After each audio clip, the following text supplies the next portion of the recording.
if not like in investment banks, you find that lots of consulting firms, okay, like McKinsey, KPMG, Deloitte, or auditing firms, they are being empaneled by lots of investment banks to do assessment of their current risk management system, to do their assessment of how their future risk management system should look like, how the processes should look like. So they recruit lots of people who have idea about the risk management. Okay, lots of software companies and technology companies who are building applications for risk management, who are building applications for investment banks, they recruit risk managers or FRM designation, because they will be able to talk in terms of client requirement. They are able to understand the functional requirement. So they are being recruited as business analyst, business consultants, business specialist level.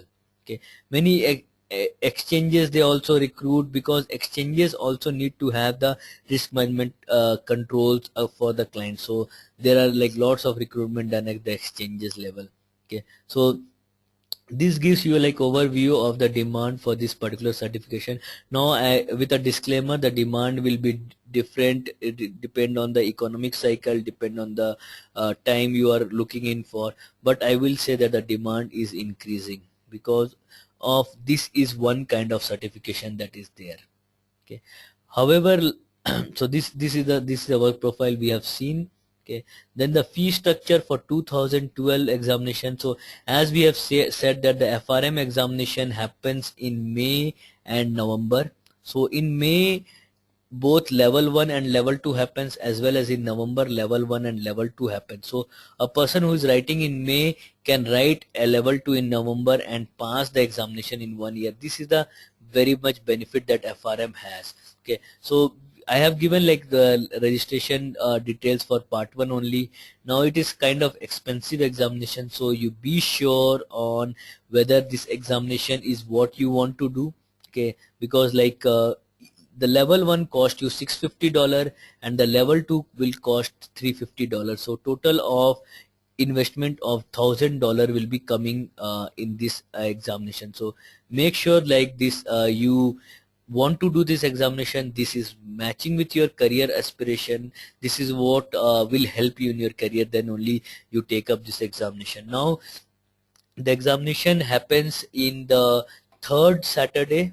It is third Saturday of May, and what they have is they have payment deadline, which is depending on the date you register, the payment deadline is the payment is different. So this is what they call as early deadline, this is called as normal, and this is your late. Okay, so when you register early you have to pay $650. When you are registering the normal period it will be $775, and when you register in the late period it will be $950.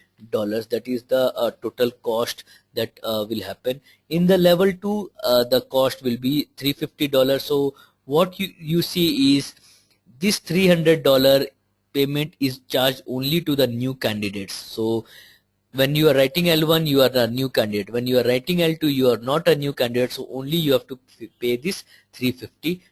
So level 1 plus level 2 entirely it will cost $1,000 to you. Any question on this?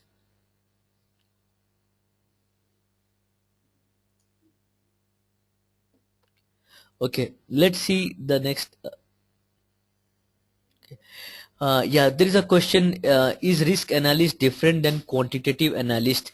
Yes. So if you see, yes, part 1 and part 2 and level 1 and level 2 are same. Okay, and going back to the previous question, your risk analyst and quantitative analysis can be done in various field. Okay, you can do quantitative analysis in finance, you can do quantitative analysis in civil engineering, you can do in marketing. Okay, what you see is when you are doing a risk analysis you will be using lots of quantitative tools. Okay, so in field of finance, quantitative analysis is typically given is a term for those traders, okay, or those investors who use quant or mathematics to evaluate the investment opportunity. So those people are called as quant. Okay, so but a risk analyst is different than a person who is termed as quant. So quant is a person who used mathematics to come up with the investment opportunity.